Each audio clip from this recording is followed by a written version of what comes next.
जम्मू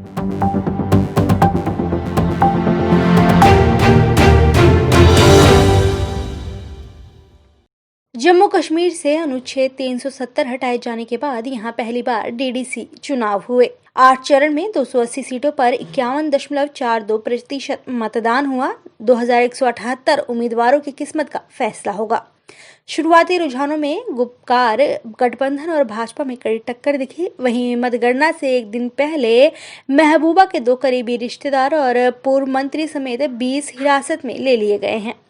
भाजपा नेता शाहनवाज हुसैन ने कहा कि भाजपा ने घाटी में बढ़िया मुकाबला किया और कमल खिल गया। अगले भारतीय जनता पार्टी के लिए आज बहुत बड़ी खुशखबरी है कि डीडीसी के चुनाव में हम जम्मू रीजन में तो बहुत तेजी से आगे बढ़ रहे हैं। कश्मीर वैली में भी हमने बहुत अच्छा मुकाबला किया हुआ है और जैसा भारतीय जनता पार्टी कहती थी, कश्मीर वैली में भी पहला कमल खिल गया है।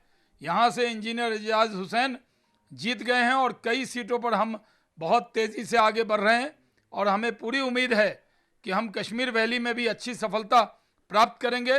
पूरा देश जिस तरह मोदी जी के साथ है, जम्मू और कश्मीर भी प्रधानमंत्री नरेंद्र मोदी जी के साथ चल रहा है। हमारे विरोधी ने इकट्ठे होकर चुनाव लड़ा, एनसी, पीडीपी, कांग्रेस सब मिल गए, लेकिन भारतीय जनता पार्टी ने कमल खिलाकर जम्मू कश्मीर के अंदर दिखा दिया।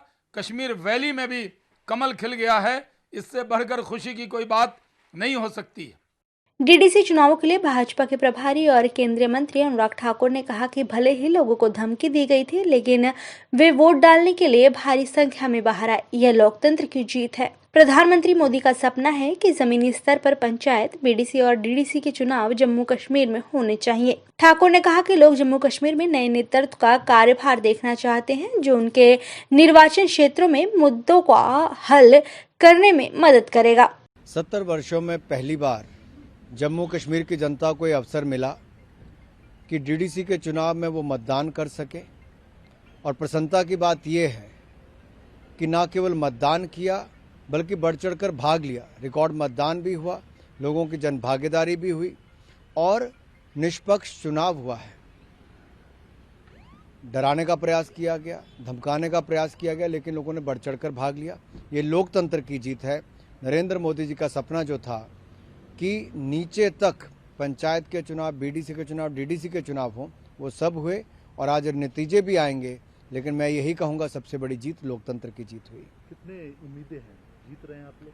निश्चित तौर पर अच्छा प्रदर्शन भारतीय जनता पार्टी का रहेगा और लोग भी चाहते हैं कि नए जनप्रतिनिधि चुनकर आए, नया नेतृत्व उभर कर आए। कुल मिलाकर जहां एक और नए नेतृत्व को आगे आने का अवसर मिलेगा, वहीं और लोगों को एक अच्छे प्रतिनिधि मिलेंगे ताकि उनके स्थानीय स्तर पर विकास हो सके। पीडीपी के युवा नेता वहीद पर्रा ने पुलवामा जिले से जीत दर्ज की है। पर्रा को एनआईए ने गिरफ्तार किया था। उन्हें 30 दिन की न्यायिक हिरासत में भेजा गया है। उन पर चुनाव के दौरान आतंकियों से समर्थन लेने का आरोप है। उन्होंने भाजपा प्रत्याशी सज्जाद अहमद रैना को हराया है।